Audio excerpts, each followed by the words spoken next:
السلام علیکم ورحمۃ اللہ وبرکاتہ۔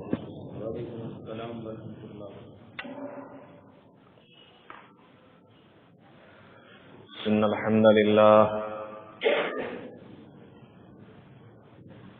نحمده ونستعینه ونستغفره ونعوذ باللہ من شرور انفسنا ومن سیئات اعمالنا، من يهده الله فلا مضل له ومن يضلل فلا هادي له، وأشهد أن لا إله إلا الله وحده لا شريك له، وأشهد أن محمدا عبده ورسوله. يا أيها الذين آمنوا اتقوا الله حق تقاته ولا تموتن إلا وأنتم مسلمون. يا أيها الناس اتقوا ربكم الذي خلقكم من نفس واحدة وخلق منها زوجها وبث منهما رجالا كثيرا ونساء، واتقوا الله الذي تساءلون به والأرحام إن الله كان عليكم رقيبا.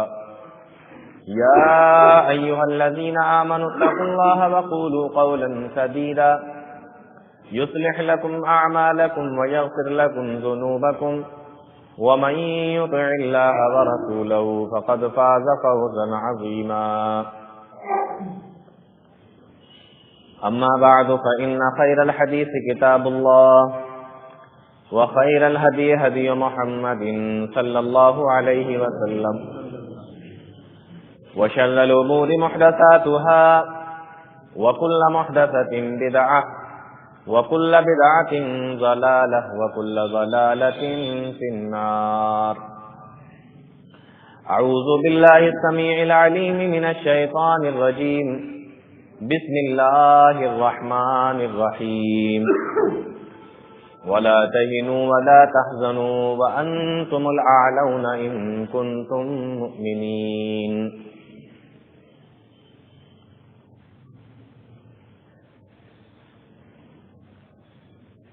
جناب صدر محترم، معزز علماء کرام، دور اور پاس سے تشریف لائے محترم سامعین، نوجوان ساتھیوں اور پیارے بچوں،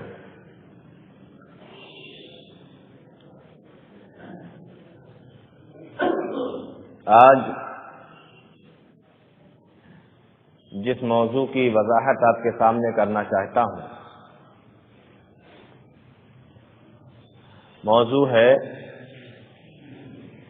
جنگ آزادی میں مسلمانوں کا کردار.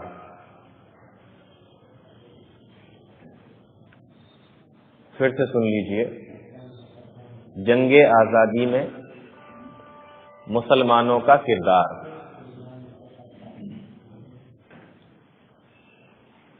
ہمارے ملک کے اندر جب اگست کا مہینہ آتا ہے اور جنوری کا مہینہ آتا ہے تو دیش کی آزادی کا جشن منایا جاتا ہے، اور دیش کی خاطر جو لوگ لڑے، شہید ہوئے، قربان ہوئے، ان کی قربانیوں کو یاد کیا جاتا ہے. ہمارے اتنے سارے یہاں پر نوجوان ساتھی بیٹھے ہیں، بچے بیٹھے ہیں،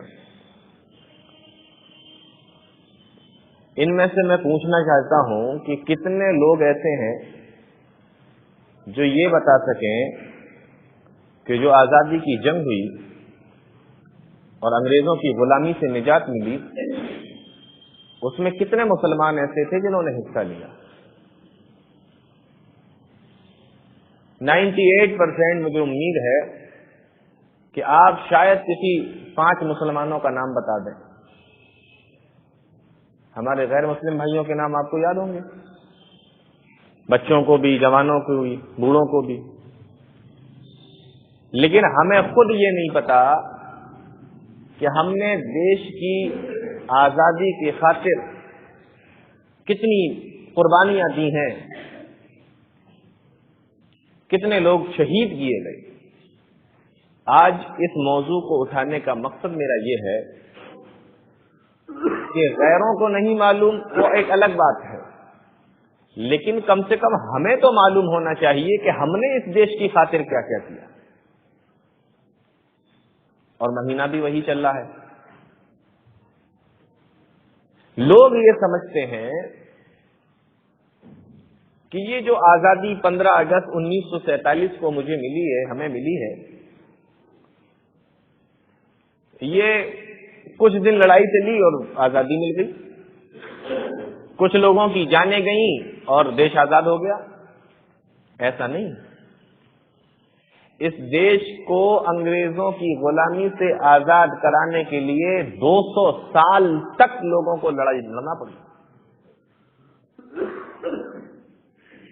میں جو بھی باتیں بتا رہا ہوں اس کو ذرا غور سے سنیے گا، یہ بہت کام آئیں گی آپ لوگوں کے۔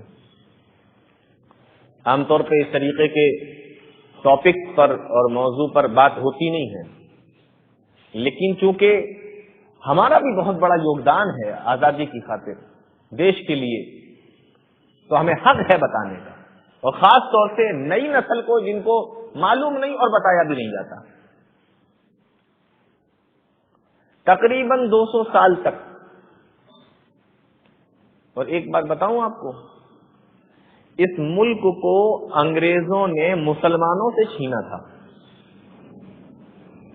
مسلمانوں سے چھینا تھا، تو انگریزوں نے سب سے زیادہ پھر مسلمانوں ہی کو پریشان کیا، مسلمانوں ہی کو ستایا، مسلمانوں ہی کو پریشان کیا، کیونکہ ملک ہی انہوں مسلمانوں سے چھینا تھا۔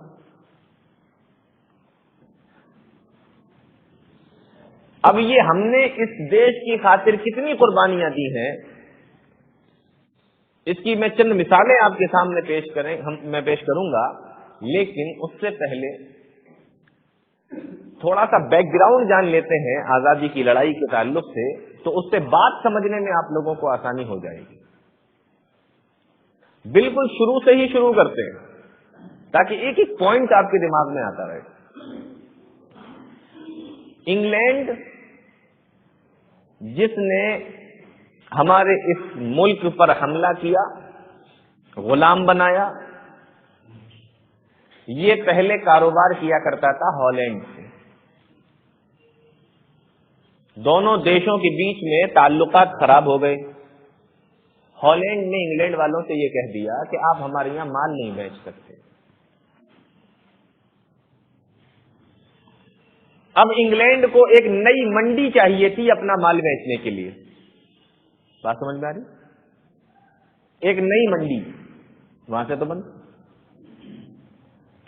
انگلینڈ سے کچھ لوگ آئے ہندوستان کاروبار کی تلاش میں۔ اس وقت ہندوستان کے اندر جہانگیر کی حکومت تھی، مغلیہ بادشاہ جہانگیر۔ انہوں نے آ کے کہا کہ ہم لوگ انگلینڈ سے آئے ہیں، اپنا کچھ سامان یہاں بیچنا چاہتے ہیں، آپ کی اجازت ہو تو ہم یہاں کاروبار کر لیں۔ بادشاہ نے اجازت دے دی کہ تم ہمارے ملک میں کاروبار کر سکتے ہو، تمہیں کوئی پریشانی نہیں۔ سن 1601 میں پہلا پانی کا جہاز بھر کر انگلینڈ والے سامان لے کر آئے ہندوستان میں بیچنے کے لیے، اور ان کا پہلا جہاز گجرات میں جو سورت ہے نا وہاں پر آیا، وہاں سامان اتارا انہوں نے 1601 میں، اور 1601 سے جب کاروبار کرنا شروع کیا تو جب 1612 آئی تو سورت کے اندر انہوں نے اپنے سامان کو رکھنے کے لیے اور صحیح سے حفاظت کے لیے ایک کمپنی بنائی، ایک عمارت بنائی، اور اس عمارت کا نام رکھا ایسٹ انڈیا کمپنی۔ سمجھ میں آ رہا ہے؟ East India company. اب جب ان کا کاروبار بڑھتا گیا تو گجرات سے لگا ہوا بمبئی ہے، مہاراشٹر، پھر یہ گجرات سے نکل کے بمبئی گئے، اپنا سامان بیچا، اور 1662 میں پورا گجرات اور پورا ممبئی ان کا مال سپلائی ہونے لگا. اس کے بعد 1662 سے پھر انہوں نے محنت کی تو 1700 میں پورے بنگال پہ ان کا قبضہ ہو گیا. مطلب مال بیچنے لگے. قبضہ ابھی ہم ہی لوگوں کا ہے, مال بیچ رہے ہیں. بات سمجھدار ہے؟ 1700 میں. تو ان کو کتنی سال ہو گئے ہندوستان میں آئے ہوئے؟ 1601 میں آئے تھے, 1700, 100 سال تقریباً ہو گئے. پورے ہندوستان پہ اپنا مال بیچ رہے ہیں. ان لوگوں نے دیکھا راجستھان میں راجپوتوں کی حکومت, دلی میں مغلوں کی حکومت, مہاراشٹر میں مراٹھوں کی حکومت, پنجاب میں پنجابیوں کی حکومت, سکھوں کی حکومت. پورا ہندوستان راجوں, مہاراجوں, رجواڑوں, مغلوں, بادشاہوں, شہزادوں ان میں بٹا ہوا ہے. اور یہ سب آپس میں ایک دوسرے سے لڑتے بھی رہتے ہیں. کبھی راجستھان والے کہیں حملہ کرتے رہے, کبھی مہاراشٹر والے کسی پہ حملہ کرتے رہے, کبھی گجرات والے ادھر آ رہے ہیں. یہ سب چل رہا ہے. تو یہ کیا کرنے لگے, ایک دوسرے کو اکسانے لگے, لڑانے لگے. ہے نا, پھوٹ کرو, پھوٹ ڈالو راج کرو والا, وہ اکسانے لگے ایک دوسرے کو.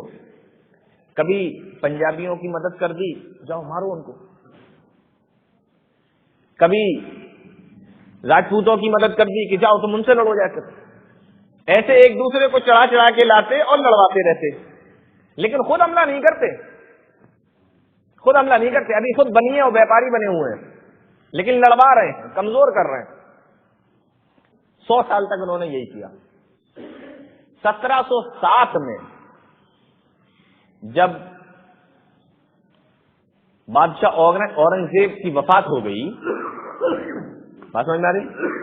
1707 میں جب بادشاہ اورنگزیب بادشاہ کی وفات ہو گئی, اب انہوں نے انگلینڈ سے جن جہازوں پہ مارکیٹ کا سامان سپلائی کرتے تھے, کھانے پینے کا سامان وہاں سے لے کر آتے تھے, اب ان جہازوں پہ ان لوگوں نے ہتھیار لانا شروع کر دیا اورنگزیب کے مرنے کے بعد. اور وہ ایسٹ انڈیا کمپنی جو انہوں نے گجرات کے اندر, پھر ادھر کلکتہ کے اندر اور پھر ادھر بمبئی کے اندر قائم کر لی تھی الگ الگ عمارتیں, اس میں لوگ یہ سمجھ رہے ہیں کہ یہ اپنا سامان بیچنے کے لیے لا رہے ہیں, لیکن حقیقت میں یہ وہاں سے ہتھیار سپلائی کر کے جمع کرتے ہیں. اور ان لوگوں نے جب پوری تیاری کر لی انگریزوں نے, تو پہلا حملہ ان لوگوں نے کلکتہ میں کیا, بنگال پہ کیا. بنگال پہ اس ٹائم بنگال پہ نواب سراج الدولہ کے نانا کی حکومت تھی. نواب سراج الدولہ کا نام پڑھا ہوگا یا سنا ہوگا. 1754 کے اندر انگریزوں نے پہلی جنگ ہندوستان کے اندر ہندوستان کو حاصل کرنے کے لیے, بنگال کو حاصل کرنے کے لیے لڑی. کس سے لڑی؟ نواب سراج الدولہ کے نانا سے 1754 میں.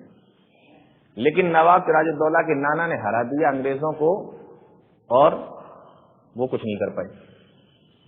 ان لوگوں نے پھر محنت کی اور وہاں سے فوجی بلائے, سپاہی بلائے, جو بزنس مین اور تاجر کے روپ میں آتے تھے اور سامان کے روپ میں ہتھیار یہ لوگ لے کے آتے تھے. اور 3 سال کے بعد 1754 سے 1757 میں انہوں نے دوسرا حملہ کیا انگریزوں نے بنگال کے اوپر. اس وقت بنگال میں نواب سراج الدولہ کی حکومت تھی. اور 1757 میں پلاسی کی جنگ ہوئی. پڑھا ہوگا نا یہ کتابوں میں, پلاسی کی جنگ مشہور ہے. 1757 میں نواب سراج الدولہ, نواب سراج الدولہ کا ایک وزیر تھا میر جعفر, اس نے غداری کی, وہ انگریزوں کے ساتھ مل گیا اور نواب سراج الدولہ ہار گئے وہ جنگ. اور اس طریقے سے انگریزوں نے پورے بنگال پر قبضہ کر لیا. نواب سراج الدولہ کو مار دیا گیا 1757 میں. اب جب وہ مار دیا تو تاریخ کی کتابیں پڑھ کر دیکھو, پھر انہوں نے جو کلکتہ اور بنگال کے اندر جو لوٹ مار مچائی ہے, قتل و غارت گری مچائی ہے, تو صرف بنگال کے اندر 2 لاکھ علماء کو شہید کر دیا. اب آپ یہ سوچو کہ 2 لاکھ علماء کو جب شہید کیا تو عوام کو کتنا مارا ہوگا. میں یہ صرف اس لیے بتا رہا ہوں کہ آپ لوگوں کو پتا چلے کہ اس دیش کی خاطر مسلمانوں نے کیا کیا. بتانے کا میرا مقصد ہی صرف یہ ہے، آپ کو معلوم ہونا چاہیے 2 لاکھ علماء کو شہید کر دیا، 7 پانی کے جہاز سونے سے بھر کر کلکتہ سے لندن بھیجے، اور جب ان جہازوں سے سونا اتارا گیا تو وہاں کے لوگوں نے اور وہاں کے منتریوں اور وہاں کے راجا اور وہاں کی ملکہ اور لوگوں نے پوچھا کیا پورا ہندوستان لوٹ لائے؟ تو کہنے لگے نہیں، پورا ہندوستان لوٹ کر نہیں لائے، یہ تو صرف ایک شہر لوٹا ہے۔ ہمارے ملک کو سونے کی چڑیا ایسے ہی نہیں کہا جاتا تھا، یہ تھی سونے کی چڑیا۔ تو اس طریقے سے پہلا حملہ انہوں نے بنگال پہ کیا اور سب سے پہلے بنگال پہ قبضہ کیا۔ اس کے بعد ابھی یہاں کے راجا آپس میں لڑ رہے ہیں، انہیں کوئی ہوش نہیں ہے کہ دوسرا بھی ہمارے اوپر حملہ کرنا چاہ رہا ہے، دوسرا بھی ہمارے اوپر حملہ کر رہا ہے۔ موبائل بند کر کے بیٹھے بھائی، یہ ڈیفیکلٹ ٹاپک ہے، اس میں سنیں تاریخیں سب چلتی ہیں، دماغ سے کچھ بھی اڑ جائے گا تو کچھ الٹا سیدھا ادھر سے ادھر تاریخیں ہو جائیں گی۔ ان انگریزوں کے خطرے کو سب سے پہلے نواب سراج الدولہ نے روکنے کی کوشش کی، جو شہید کر دیے گئے۔ دوسرے نمبر پر ان انگریزوں کو روکنے کی جو کوشش کی کہ ہندوستان پر ان کا قبضہ نہ ہو جائے، وہ میسور کا سلطان فتح علی خان اور ٹیپو سلطان۔ اب اس نے کوشش کی، دیکھیے نواب سراج الدولہ بھی مسلمان ہے نا، اور ٹیپو سلطان وہ بھی مسلمان ہیں۔ انگریزوں کا قبضہ نہ ہو جائے تو کون لڑ رہا ہے انگریزوں سے؟ مسلمان لڑ رہے ہیں۔ ابھی دوسروں کو تو ہوا بھی نہیں لگ رہی، ابھی تو ان کو یہ بھی نہیں پتا کہ ہمیں کیا کرنا ہے۔ اب دیکھیں ٹیپو سلطان سے 4 جنگیں ہوئی، 1782 میں، 83 میں، 84 میں، ہر سال ایک جنگ انگریزوں کے ساتھ۔ 1792 میں چوتھی جنگ ہوئی، جس میں ٹیپو سلطان کے 2 لڑکوں کو انگریز پکڑ کے لے گئے اور اس کے بعد ان کے گلے والے کاٹ دیے، مار ڈالا۔ اور پھر 5ویں جنگ سرنگا پٹنم نام کی ایک جگہ پر ہوئی 1799 میں، جس میں ٹیپو سلطان کا جو وزیر تھا میر صادق، اس نے غداری کی، انگریزوں کے ساتھ میں مل گیا، اور اس کے بعد میں ٹیپو سلطان کو اس جنگ کے اندر شہید کر دیا گیا۔ اور جب ٹیپو سلطان کو پکڑا جا رہا تھا تو کہا کہ آپ اپنے آپ کو ہمارے حوالے کر دو، ہم تمہیں ماریں گے نہیں، زندہ رکھیں گے، پریشان نہیں کریں گے۔ تو اس وقت ٹیپو سلطان نے ایک تاریخی جملہ کہا تھا جو آج بھی بڑا مشہور ہے کہ گیدڑ کی 100 سال کی زندگی سے شیر کی 1 دن کی زندگی بہتر ہے۔ اور انہوں نے اپنے آپ کو ان انگریزوں کے حوالے نہیں کیا، بلکہ انگریزوں سے لڑے اور شہید کر دیے گئے۔ جب ٹیپو سلطان شہید کر دیے گئے تو ان لوگوں کا جو جنرل تھا، جنرل ہارس، وہ آیا اور ٹیپو سلطان کی لاش کے پاس میں کھڑے ہو کے جانتے ہو اس نے کیا کہا تھا؟ اس نے کہا تھا کہ آج سے ہندوستان ہمارا ہے۔ تو دوسری جنگ انگریزوں سے کس نے لڑی؟ ٹیپو سلطان نے، یہ بھی مسلمان۔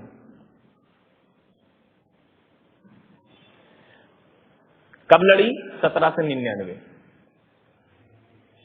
4 سال گزرے تھے، 1803 آ گئی۔ اب انگریزوں نے 1803 میں دہلی کے اوپر حملہ کیا اور دہلی پہ قبضہ کر لیا۔ اس ٹائم دہلی کے بادشاہ تھے بہادر شاہ ظفر۔ دہلی پہ قبضہ کر لیا، بہادر شاہ ظفر نے ہتھیار ڈال دیے، ہم آپ سے نہیں لڑ سکتے، آپ قبضہ کرنا چاہتے ہیں قبضہ کر لیجیے۔ تو انگریزوں نے کہا کہ تم لڑنا نہیں چاہتے تو ایک کام یہ کرو، بادشاہ تم ہی بنے رہو لیکن آرڈر میرے چلیں گے۔ بادشاہ تم ہوں گے لیکن آرڈر ہمارے چلیں گے، ہم جیسا کہیں گے تمہیں ویسا کرنا پڑے گا۔ وہ لوگوں کا آپس میں ہو گیا کہ ٹھیک ہے۔ 1803 میں دلی کے اندر انگریز گھس گئے اور اس کے بعد میں انہوں نے جو وہاں پہ قتل و غارت گری کی، لوگوں کو پریشان کرنا شروع کیا، مارا پیٹا لوٹا اور دنیا بھر کی تمام چیزیں جب انہوں نے دلی کے اندر شروع کی تو 1803 کے اندر شاہ ولی اللہ محدث دہلوی رحمت اللہ علیہ کے بیٹے شاہ عبد العزیز محدث دہلوی رحمت اللہ علیہ نے ایک فتویٰ جاری کیا کہ ان انگریزوں کے خلاف جہاد کرنا ہر مسلمان کے لیے ضروری ہے۔ دیکھیے ٹوٹل سارا کام مسلمان ہی کر رہے ہیں ابھی انگریزوں کے خلاف. 1803 میں فتویٰ جاری کیا گیا کہ ان کے خلاف، اور 1824 تک شاہ عبد العزیز محدث دہلوی رحمۃ اللہ علیہ اور ان کے جتنے بھی ساتھی تھے سب کے سب انگریزوں کو بھگانے کے لیے، دیش سے نکالنے کے لیے انگریزوں سے لڑتے رہے، یہاں تک کہ 1824 میں شاہ عبد العزیز محدث دہلوی رحمۃ اللہ علیہ کا انتقال ہو گیا. جب ان کا انتقال ہوا تو ان کے دو شاگرد تھے جن کا نام سید احمد شہید اور طاء اسماعیل شہید رحمۃ اللہ علیہ تھا. ان دونوں نے پھر اس مورچے کو اٹھایا اور انگریزوں کے خلاف لڑے، یہاں تک کہ یہ دونوں بھی اپنی پوری ٹیم کے ساتھ پنجاب کے بالا کوٹ میں شہید کر دیے گئے، جس کو تحریک شہیدین کے نام سے یاد کیا جاتا ہے. اب یہ بھی ختم ہو گئے جب، تو ان کے جو شاگرد تھے، ہندوستان کے اندر بڑا مشہور شہر ہے پٹنہ. پہلے اس کا نام پٹنہ نہیں تھا، پہلے اس کا نام عظیم آباد تھا، اور اس عظیم آباد کے اندر ایک محلہ تھا جس کا نام تھا صادق پور. وہاں کے رہنے والے دو مولانا تھے، مولانا ولایت علی اور مولانا عنایت علی. پھر اس تحریک کو، انگریزوں سے لڑنا اور انگریزوں کو بھگانا، اس تحریک کو وہاں کے دو عالموں نے لے لیا اور پھر وہ پورے ہندوستان میں گھومے کہ ان کو بھگاؤ یہاں سے ورنہ یہ پورے ملک پہ قبضہ کر لیں گے. پورے ملک کے اندر گھومے، پورے ملک کے اندر انہوں نے جو ہے ادھر سے ادھر جا کے بتایا لوگوں کو. تاریخوں میں لکھا ہوا ہے، اس کا اثر یہ ہوا کہ جو امام تھے انہوں نے مصلی چھوڑ دی، جو استاد تھے انہوں نے درس چھوڑ دیا، جو امیر تھے انہوں نے کوٹھیاں چھوڑ دی، جو غریب تھے انہوں نے مزدوریاں چھوڑ دی. ایک ہی جنون سوار ہے، انگریزوں کو اس ملک سے نکالو. جب انگریزوں کو پتا چلا کہ ساری جگہ کی تحریکیں تو دب گئی ہیں لیکن صادق پور میں کچھ ہمارے خلاف ہو رہا ہے، تو ان لوگوں نے اپنی پوری توجہ انگریزوں نے صادق پور کی طرف لگا دی اور پتا کیا کہ یہ جو تحریک اٹھی ہے اس کا صدر کون ہے، اس کا امیر کون ہے. جو بھی امیر بنایا جاتا اس کو کالے پانی کی سزا دے دی جاتی. وہ انگریزوں کے خلاف کچھ کرے یا نہ کرے، لیکن اگر وہ ان کا امیر بنا تو اس کو کالے پانی کی سزا. یہ سلسلہ چلتا رہا یہاں تک کہ صادق پور کے مولانا یحییٰ علی اور مولانا جعفر تھانیسری رحمت اللہ علیہ کو بھی گرفتار کر لیا گیا. امبالہ کورٹ کے اندر مقدمہ چلا، جج نے اعلان کر دیا، انگریز جج ہے، جج نے اعلان کر دیا کہ تم ہمارے خلاف لوگوں کو برگلاتے ہو، ہمارے خلاف ایک تحریک چھیڑے ہوئے ہو اور ہم انگریزوں کو اس ملک سے نکالنا چاہتے ہو، اس لیے تم دونوں کو پھانسی کی سزا دی جاتی ہے. تاریخ میں لکھا ہوا ہے کہ جیسے ہی پھانسی کی سزا ان دونوں کو سنائی گئی چہرہ خوشی سے چمک اٹھا. انگریز جج نے دیکھا، کہا کہ ارے میں تمہیں پھانسی کی سزا سنا رہا ہوں تم ہنس رہے ہو، میں تمہیں پھانسی کی سزا سنا رہا ہوں تم مسکرا رہے ہو. تو کہنے لگے کہ دیش کی خاطر شہید ہونا ہے، تو کیا جانے، تجھے کیا پتا کہ دیش کی خاطر شہید ہونا کس کو کہتے ہیں. ہم تو خوش نصیب ہیں اس دیش کی خاطر شہید ہونے کا موقع مل رہا ہے.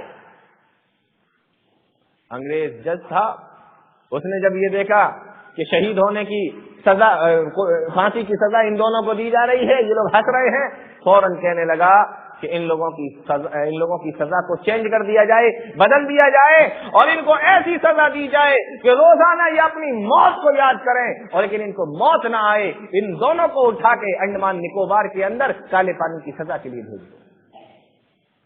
سزا چینج ہو گئی. ہاتھوں میں کڑی ہیں، پیروں میں بیڑیاں ہیں، لوہے کے کپڑے پہنے ہوئے ہیں. کالے پانی کی سزا کے لیے انڈمان نکوبار بھیج دیا گیا.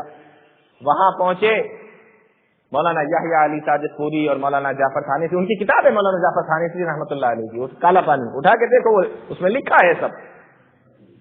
وہ بیان کرتے ہیں کہ جب کالے پانی یعنی وہاں اس جیل کے اندر ہمیں بھیجا گیا،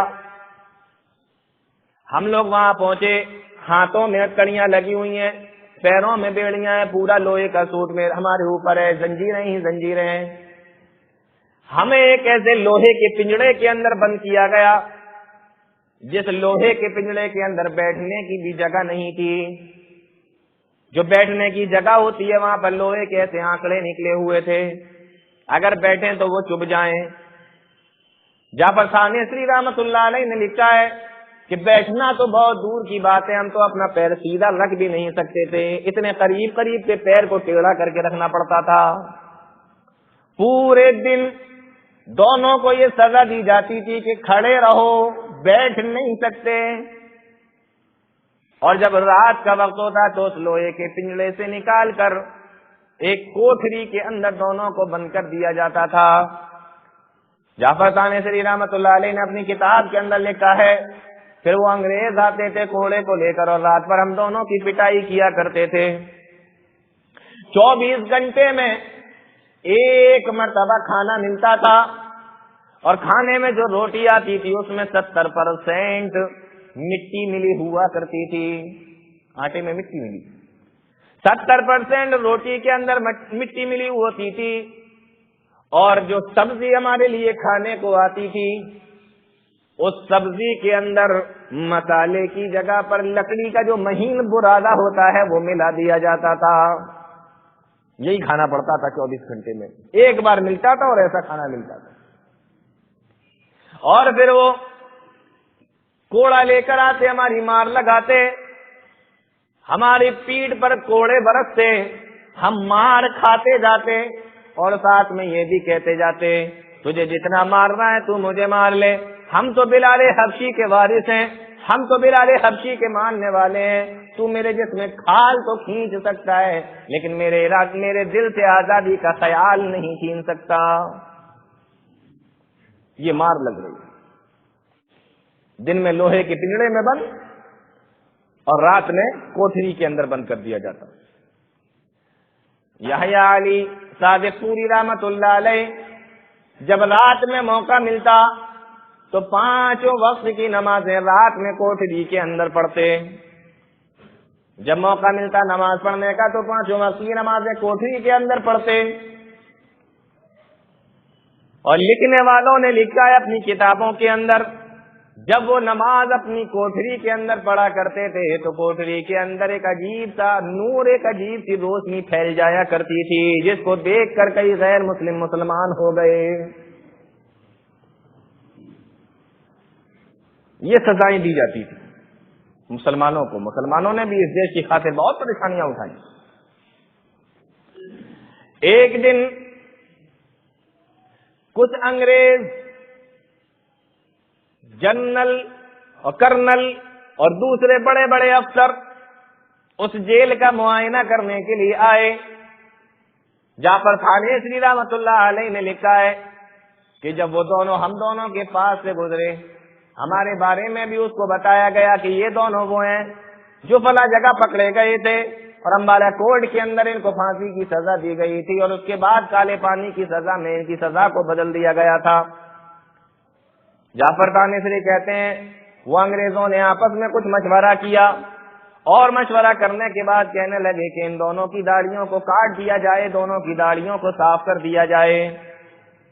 یحییٰ علی صادق پوری رحمت اللہ علیہ اور جعفر ثانوی رحمت اللہ علیہ نے جب یہ سنا تو دونوں دہاڑے مار مار کے، چیخے مار مار کے رونے لگے۔ انگریز افسر کہنے لگا کہ عجیب قسم کے تم لوگ ہو، جب تمہیں پھانسی کی سزا دی گئی تھی تو تم دونوں ہنس رہے تھے، اور جب صرف داڑھی منڈانے کی بات کی جا رہی ہے، داڑھی صاف کرنے کی بات کی جا رہی ہے تو تم دونوں رو رہے ہو۔ جواب دیا کہ ہم رو اس لیے رہے ہیں کہ ہم سے پہلے میری داڑھی دیش کی خاطر شہید ہو جا رہی ہے، قربان ہو جا رہی ہے، مجھے رونا تو صرف اس وجہ سے آ رہا ہے۔ یحییٰ علی صادق پوری رحمت اللہ علیہ اسی انڈمان نکوبار کے اندر کالے پانی کے اندر انتقال کر جاتے ہیں، مر جاتے ہیں، شہید ہو جاتے ہیں، اور 19 سال کے بعد جعفر ثانوی رحمت اللہ علیہ کو وہاں سے آزاد کیا جاتا ہے، چھوڑا جاتا ہے۔ جوانی میں گئے، بڑھاپے میں بھیجا انگریزوں نے۔ بہت ظلم کیے مسلمانوں کے اوپر، اور بہت مسلمانوں نے قربانیاں دی اس دیش کی خاطر۔ عید کے دن جب لوگ عیدگاہ جانے کی تیاری کر رہے تھے صادق پور کے اندر، اسی پٹنہ کی سرزمین میں، انگریزوں نے ان کی بستی کے اوپر حملہ کیا بلڈوزروں کو لے کر، پورے مکانوں کو توڑ دیا، سامان کو ضبط کر لیا، اور عید کے دن بیوی بچے اور وہ تمام لوگ، سارے کے سارے عورتیں بچے اور تمام کے تمام لوگوں کو وہاں سے نکال دیا گیا۔ وہاں کے لوگوں نے انگریزوں سے کہا کہ اگر تم میری زمین لینا چاہتے ہو تو لے لو، ہمارے مکانوں پہ قبضہ کرنا چاہتے ہو تو مکانوں پہ قبضہ کر لو، لیکن کم سے کم ہمارا سامان تو ہمیں دے دو، ہم دوسری جگہ پہ جا کے رہ لیں گے۔ انگریز جواب دیتے ہیں کہ بھاگ جاؤ یہاں سے، یہ کیا کم ہے کہ میں نے تمہاری عورتوں کے جسم سے کپڑے نہیں اتارے، ورنہ میں تمہاری عورتوں کو بھی ننگا کر کے نکال سکتا ہوں، یہ کیا کم ہے جو میں نے کپڑے نہیں اتارے تمہاری عورتوں کے، نکلو یہاں سے۔ یہ قربانیاں دی ہیں مسلمانوں نے اس دیش کی خاطر۔ اس لیے دیش آزاد ہونے کے بعد ایک مرتبہ جواہر لال نہرو صادق پور گئے، وہاں پہنچے، اور وہاں پہنچنے کے بعد انہوں نے تمام لوگوں کے سامنے ایک بات کہی تھی کہ دیش کی آزادی کی خاطر علماء صادق پور نے جو قربانیاں دی ہیں، ترازو کے ایک پلے میں ان علماء صادق پور کی قربانیوں کو رکھ دیا جائے اور ترازو کے دوسرے پلے میں پورے ہندوستان کے لوگوں کی قربانیوں کو رکھ دیا جائے، تب بھی علماء صادق پور کی قربانی زیادہ نکلے گی۔ یہ سب کب ہو رہا ہے؟ یہ جب ہو رہا ہے جب ابھی 1857 نہیں آئی۔ آج دیش کا اتہاس اور آزادی کی بات جب کی جاتی ہے تو سب سے پہلے یہ بتایا جاتا ہے کہ ہمارے دیش کے اندر جنگ آزادی کی پہلی لڑائی 1857 میں ہوئی، یہی تو بتاتے ہیں نا۔ ابھی 1857 نہیں آیا اور اتنا سب کچھ ہو گیا، یہ نہیں بتایا جاتا۔ کیوں؟ اس لیے کہ یہ جتنا جو کچھ ہوا اور انگریزوں نے جتنے ظلم کیے، جتنا مارا، اور جن لوگوں نے، جن بادشاہوں نے انگریزوں کو بھگانے کی کوشش کی، ان سے لڑے، وہ تمام کے تمام مسلمان تھے۔ تو میرے بھائیوں، اس دیش کا اتہاس جاننے کی کوشش کرو۔ مسلمانوں نے اس دیش کی خاطر کیا کیا کیا ہے، کیا کیا قربانیاں دی ہیں، وہ جاننے کی کوشش کرو، اس کو جانو۔ یہ معاملہ چلتا رہا یہاں تک کہ 1857 آ گئی، جہاں سے آزادی کی تعلق سے بتایا جاتا ہے کہ یہاں سے لڑائی شروع ہوئی آزادی 1857۔ دیش کے الگ الگ جگہوں سے یہ خبریں مل رہی تھیں کہ انگریز جو کارتوس بناتے ہیں، ان کارتوسوں کو منہ سے کھولا جاتا ہے، اور اس کارتوس کا جو ڈھکن ہے اس کے اندر گائے کی اور سور کی چربی ملائی جاتی ہے۔ اب گائے جو ہے وہ ہمارے ہندو بھائیوں کے یہاں متبرک جانور ہے، اور سور جو ہے وہ مسلمانوں کے یہاں حرام ہے، اور اس کی چربی کو منہ سے کھولنا تو نہ یہ ہمارے غیر مسلم بھائی برداشت کر سکتے ہیں اور نہ یہ مسلمان برداشت کر سکتے ہیں۔ تو یہ ایک عجیب سی ہلچل سی مچ رہی تھی میرٹھ کے اندر اس وقت۔ 1857 کی بات بتا رہا ہوں۔ میرٹھ کے اندر اس وقت 1857 میں انگریزوں کا سب سے بڑا توپ خانہ تھا، وہاں سب سے زیادہ ان لوگوں کا اسلحہ بنتا تھا۔ 6 مئی 1857 میں میرٹھ کے اندر پریڈ چل رہی تھی، اور ہندو اور مسلمان دونوں سپاہی جو انگریزوں کی فوج میں بھرتی تھے وہ پریڈ کر رہے تھے۔ تقریباً 90 سپاہی تھے، 90 لوگ تھے، ہندو اور مسلمان دونوں ملا کر۔ حکم یہ ہوا کہ یہ جو کارتوس ہے اس کو منہ سے کھولو، تو ہندو بھائیوں نے بھی منع کر دیا، ہندو سپاہیوں نے بھی کہ ہم نہیں کھول سکتے، مسلمانوں نے بھی منع کر دیا کہ ہم نہیں کھول سکتے۔ کیوں نہیں کھول سکتے؟ کہا کہ اس میں ایسی ایسی چیزیں ملاتی گئی ہیں جو ہمارے بھی دھرم کے خلاف ہیں، ان کے بھی دھرم کے خلاف ہیں، ہم نہیں کر سکتے۔ انگریزوں کو غصہ آیا۔ 6 مئی 1857 میں 85 سپاہیوں نے منع کر دیا کھولنے کے لیے، 5 لوگوں نے کھول دیا کہ چلو ٹھیک ہے میں کھول دیتا ہوں۔ 85 لوگوں نے منع کیا۔ ان 85 لوگوں میں 49 لوگ مسلمان تھے اور 36 لوگ غیر مسلم تھے، ہندو بھائی تھے، ہندو سپاہی تھے، 85 لوگ۔ انگریزوں نے سب کے سامنے ان 85 لوگوں کے کپڑے اتروائے، سب کے سامنے ان کو ننگا کیا، اور سارے کے سارے لوگوں کو 10-10 سال کی سزا سنا دی کہ چلو سب کو 10-10 سال کی سزا، اور سب کو اٹھا کے جیل میں بند کر دیا گیا۔ جب یہ واقعہ میرٹھ کے اندر ہوا تو پورے دیش کے اندر ہنگامہ ہو گیا کہ اب تو پانی سر کے اوپر چڑھ رہا ہے۔ تو اب کیا کیا،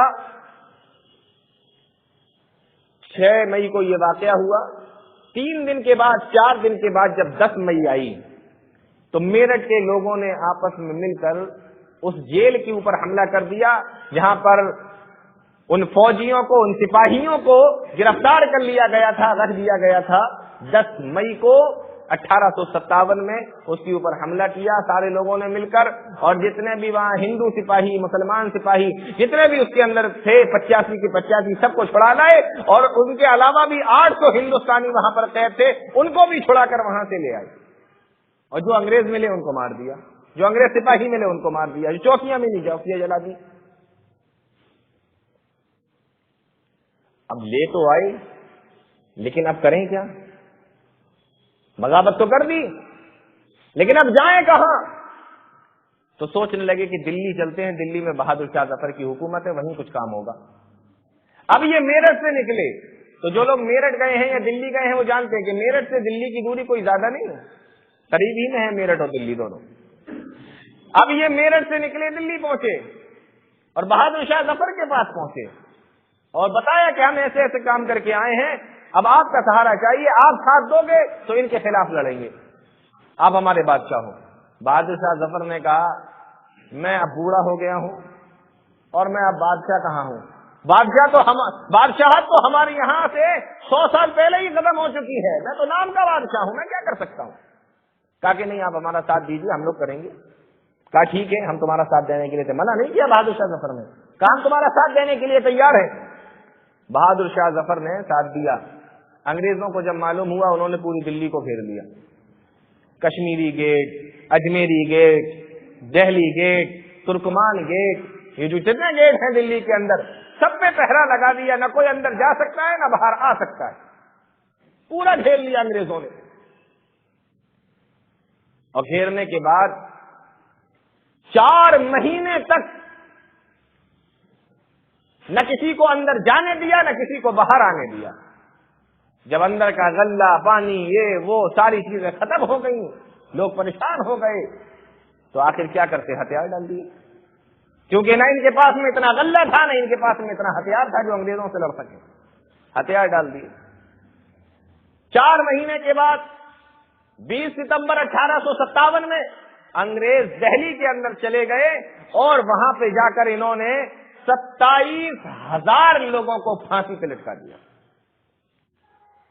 چاندنی چوک ہی نہیں، دلی کے الگ الگ چوراہوں کے اوپر بھی انہوں نے سولیاں بنائی اور 27,000 دہلی کے مسلمانوں کو انہوں نے پھانسی پہ چڑھا دیا، اور کتنے مسلمانوں کو پکڑ کر توپ کے منہ پہ باندھ کے گولا داغ دیا، عورتوں کی عزت لوٹی، تخت طاؤس لوٹا جس پہ شاہ جہاں بادشاہ بیٹھا تھا، اور کوہ نور ہیرا لوٹا جو آج بھی دنیا کے لیے ایک انمول ہیرا ہے۔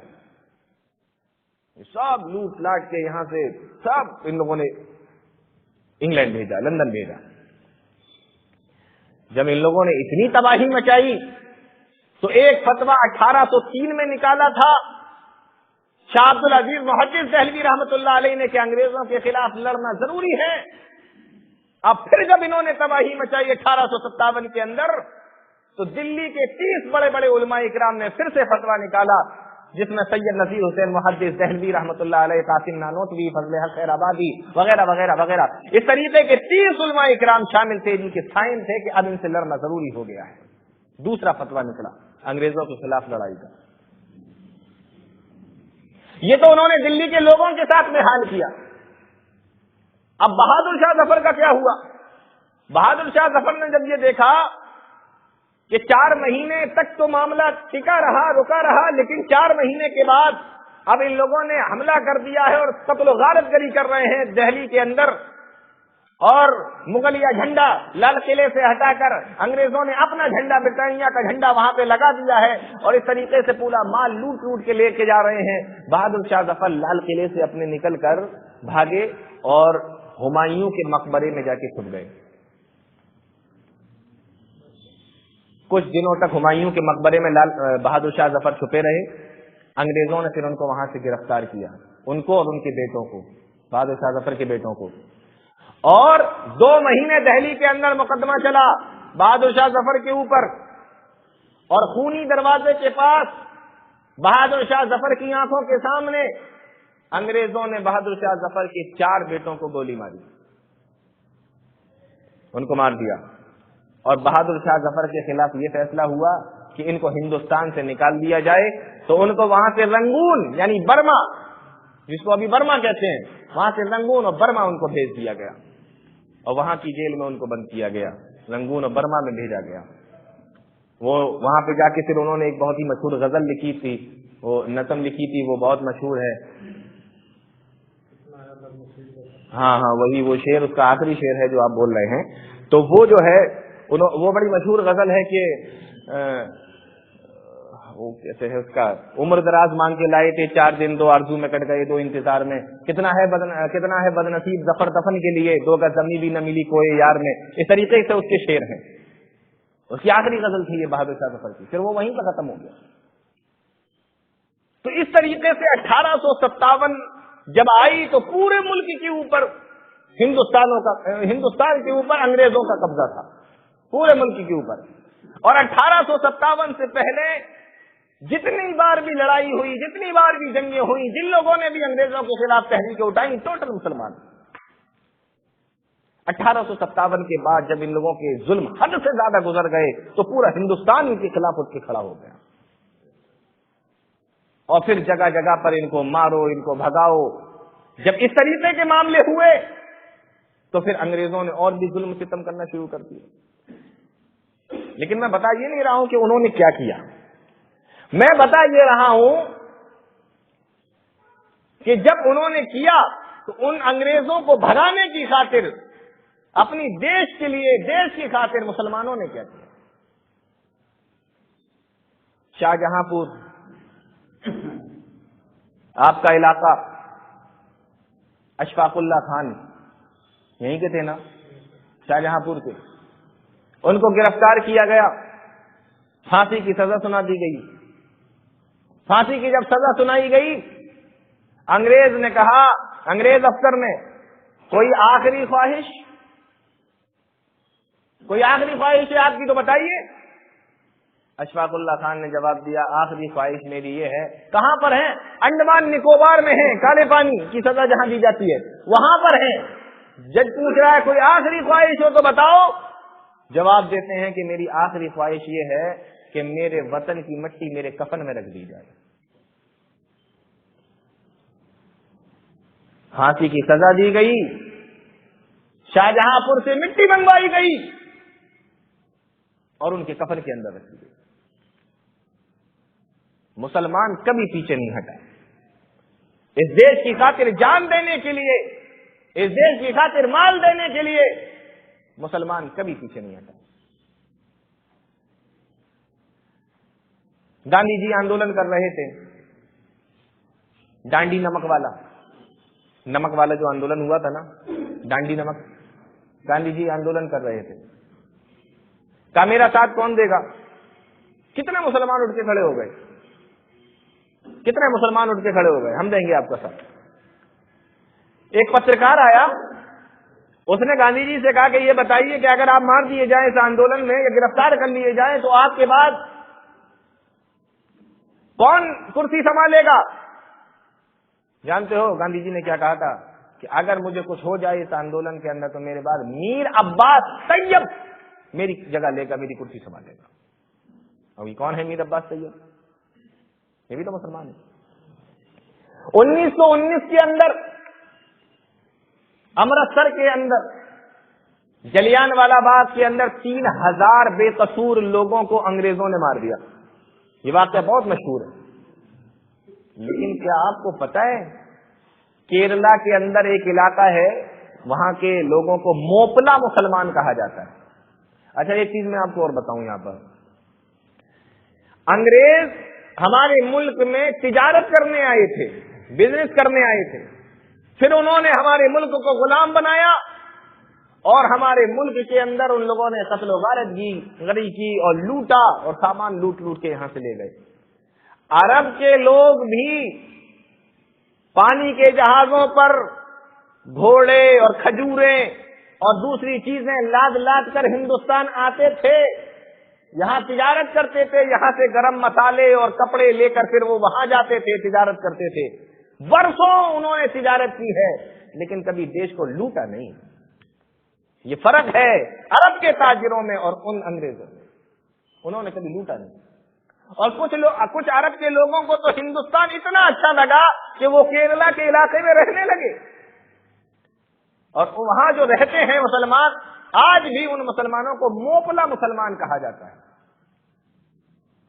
اور میں بتا یہ رہا تھا کہ 3000 بے قصور لوگوں کو انگریزوں نے جلیان والا باغ میں مارا 1919 میں امرتسر کے اندر، وہ سب کو پتا ہے۔ لیکن انہی موپلا مسلمان 4500 موپلا مسلمانوں کو ایک ساتھ انگریزوں نے مارا، وہ کسی کو نہیں پتا۔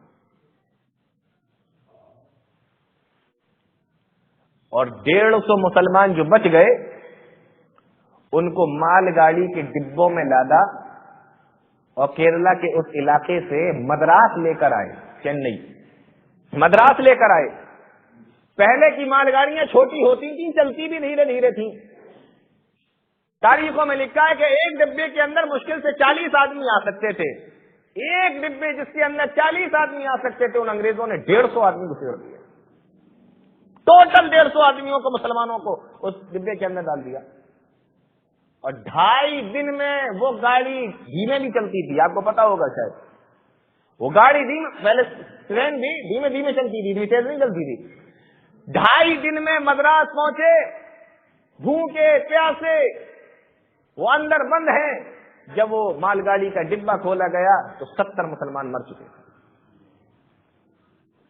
کیا کیا ہے اس دیش کی خاطر مسلمانوں نے، میں کہاں تک بتاؤں آپ کو۔ میں بتا یہ رہا تھا، گاندھی جی نے ایک آواز لگائی کہ آج سے بدیشی مال کوئی استعمال نہیں کرے گا، بدیشی چیزوں کا بائیکاٹ کیا گاندھی جی نے۔ جانتے ہو اس آواز کو، گاندھی جی کی اس آواز کو پورے دیش میں پہنچانے کے لیے گاندھی جی کے ساتھ سب سے زیادہ اگر کسی نے محنت کی تو وہ مولانا ابوالکلام آزاد۔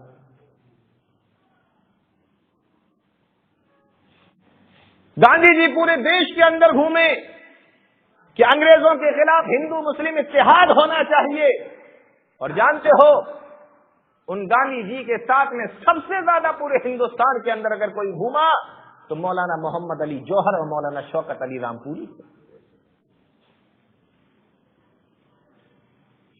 انگریزوں کے خلاف جب نمک کی بات آئی، ڈانڈی نمک، ہم اپنا نمک خود پیدا کریں گے، ان کا نہیں کھائیں گے، نمک آندولن ہوا۔ جانتے ہو گاندھی جی کا سب سے زیادہ ساتھ کس نے دیا؟ خان عبد الغفار خان۔ پڑھا تو ہوگا نا کہیں نہ کہیں، ابھی یاد آ رہا ہوگا کہ ہاں یہ تو پڑھا تھا ہم نے، یہ تو نہیں پڑھا تھا تو سنا تھا، ابھی یاد آ رہا ہوگا۔ سب نام جو میں بتا رہا ہوں نا اب یاد آ رہے ہوں گے۔ تو خان عبد الغفار خان، یہ پٹھان آدمی، لمبا چوڑا آدمی، اور اس کے ساتھ تقریباً 250 پٹھان گاندھی جی کے ساتھ میں کھڑے ہوئے۔ انگریز آئے۔ اچھا گاندھی جی کا معاملہ یہ تھا اہنسا، وہ ڈنڈا ماریں، لاٹھی ماریں، گولی ماریں، آپ نہیں کچھ کہہ سکتے۔ اگر آپ گاندھی جی کی اس بات سے ایگری ہیں تو آپ گاندھی جی کا ساتھ دیجیے، ورنہ انہیں کسی کی ضرورت نہیں۔ اہنسا، ہنسا نہیں ہونا چاہیے، اہنسا ہونا چاہیے۔ اب کہاں خان عبد الغفار خان افغانستان کے رہنے والے، اور کہاں اہنسا۔ لیکن جب گاندھی جی نے کہا کہ دیش کی خاطر آؤ تو آ گئے ان کا ساتھ دینے کے لیے۔ انگریز آئے، بھگانا شروع کیا کہ چلو بھاگو یہاں سے، آندولن ختم کرو، نہیں جائیں گے، بنا تان کے یوں کھڑے ہو گئے۔ انگریزوں نے گولیاں تان لی، سامنے سے نہیں ہٹے۔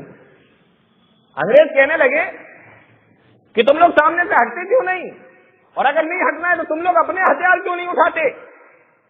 کہا ہٹیں گے اس لیے نہیں کہ میرے دیش کی بات ہے، اور ہتھیار اس لیے نہیں اٹھائیں گے کہ گاندھی جی نے منع کیا۔ تاریخ کی کتابیں اٹھا کر دیکھو، انگریزوں نے گولیاں چلائیں، 207 پٹھان وہیں پہ مار دیے گئے، لیکن چھوڑ کے بھاگنا گوارا نہیں کیا۔ اور اسی آندولن کے اندر خان عبد الغفار خان کے بھی گولی لگی، 6 یا 7 گولیاں، اور وہ بھی اسی آندولن کے اندر مار دیے گئے۔ اور پھر ان کے مرنے کے کئی سال کے بعد میں بھارت رتن کا جو پرسکار ہوتا ہے، جو ہندوستان کا سب سے بڑا ایوارڈ ہے بھارت رتن، وہ خان عبد الغفار خان کے گھر والوں کو دیا گیا۔ یہ سب حقیقتیں ہیں میرے بھائیوں، یہ سب سچائی ہے تمہارے دیش کی، یہ سب سچائی ہے مسلمانوں کی جو انہوں نے اپنی دیش کے لیے کیا۔ ستیاگرہ آندولن چل رہا تھا، نام سنا ہے نا؟ یہ سب ستیاگرہ آندولن چل رہا تھا۔ ستیاگرہ آندولن کے اندر گاندھی جی بہار میں تھے، موتیہاری ایک جگہ ہے بہار میں، گاندھی جی وہاں پر تھے۔ تو وہاں موتیہاری بہار میں ایک آدمی تھا مسلمان، بننے میاں اس کا نام تاریخ میں لکھا ہوا ہے، بننے میاں۔ اس کو ذمہ داری یہ دی گئی کہ تم گاندھی جی کو کھانا کھلاؤ گے، گاندھی جی کو تم کھانا کھلاؤ گے، یہ ذمہ داری اس کو دی گئی۔ انگریزوں کو جب یہ پتا چلا کہ اس کو یہ ذمہ داری دی گئی ہے کھانا کھلانے کی، انگریز اس کے گھر پہ گئے اور اس کی بیوی، اس کے بچے سب کو گرفتار کر لیا اور کہا کہ گاندھی جی کے کھانے میں جب تک تو زہر نہیں ملائے گا تب تک تیرے بیوی بچوں کو نہیں چھوڑیں گے، اور جتنا تو دیر کرے گا، جیسے ایک ٹائم کے کھانے میں اگر تو نے نہیں ملایا تو تیرا ایک بچہ مار دیں گے، دوسرا ٹائم اگر آ گیا اس میں نہیں ملایا تو دوسرے بچے کو مار دیں گے، بیوی کو مار دیں گے، اور اگر ان کی جان کی سلامتی چاہتا ہے تو کھانے میں زہر ملا۔ تاریخ گواہ ہے، ایک ایک کر کے سارے بچے اس بننے میاں نام کے آدمی نے دیش کی خاطر قربان کر دیے، لیکن گاندھی جی کے کھانے میں زہر ملانا گوارا نہیں کیا۔ یہ سب تاریخیں ہیں ہماری میرے بھائیوں۔ ڈاکٹر تارا چند نے ایک کتاب لکھی ہے، تحریک آزادی ہند، یہ کتاب کہیں مل جائے تو پڑھنا اس کو۔ اور وہ جعفر تھانیسری رحمۃ اللہ علیہ کی کتاب، کیا نام ہے اس کا، کالا پانی، اگر وہ کہیں مل جائے تو اس کو بھی پڑھ لینا۔ ڈاکٹر تارا چند نے اپنی کتاب کے اندر لکھا ہے کہ جنگ آزادی کے اندر تمام مسلمانوں کی تو بات چھوڑو، تمام مسلمانوں کی بات چھوڑو، صرف عالموں کی اگر بات کی جائے تو کم سے کم 5 لاکھ علماء اہل حدیث صرف شہید، 5 لاکھ علماء اہل حدیث۔ باقی اور کتنے علماء شہید ہوئے ان کی الگ بات ہے، پھر باقی مسلمان کتنے ہوئے ان کی الگ بات ہے۔ تو اس لیے میرے بھائیوں، میں اتنی دیر سے آپ لوگوں کو بتا یہ رہا ہوں کہ اس دیش کی خاطر ہم لوگوں نے بہت قربانیاں دی ہیں۔ آج معاملہ کیا ہے؟ نوجوانوں کو، بچوں کو میں سمجھتا ہوں کہ شاید 2 یا 3 نام یاد ہوں گے۔ آزادی کی لڑائی میں کون مسلمان تھے؟ مولانا ابوالکلام آزاد۔ ان کے علاوہ کون تھے؟ خاموش، نہیں پتہ۔ تو میرے بھائیوں، یہ سارے لوگ جنہوں نے اتنا کام کیا، یحییٰ علی صادق پوری، ولایت علی، عنایت علی، جعفر تھانیسری، مولانا محمد علی جوہر، مولانا ابوالکلام آزاد، ثناء اللہ امرتسری، مولانا محمد جوناگڑھی، ابراہیم میر سیال کوٹی، داؤد غزنوی، کتنے ایسے لوگ ہیں، ابو القاسم صاحب بنارسی، کتنے ایسے لوگ ہیں جو اس آزادی کی جنگ میں شامل ہوئے، اور یہ تمام کے تمام مسلمان تھے۔ اس لیے مہینہ وہی چل رہا ہے، کچھ دنوں کے بعد میں پھر جشن بھی منایا جائے گا دیش کی آزادی کا۔ تو کم سے کم ہم لوگوں کو وہ باتیں معلوم ہونا چاہیے، وہ چیزیں معلوم ہونا چاہیے کہ بھائی ہم نے بھی دیش کی خاطر بڑی قربانیاں دی، ہمارے آباء و اجداد نے بھی اس دیش کی خاطر بڑی قربانیاں دی ہیں، بہت ستایا گیا، بہت تکلیفیں دی گئیں، کالے پانی کی سزائیں ہوئیں، پھانسیوں پہ لٹکائے گئے،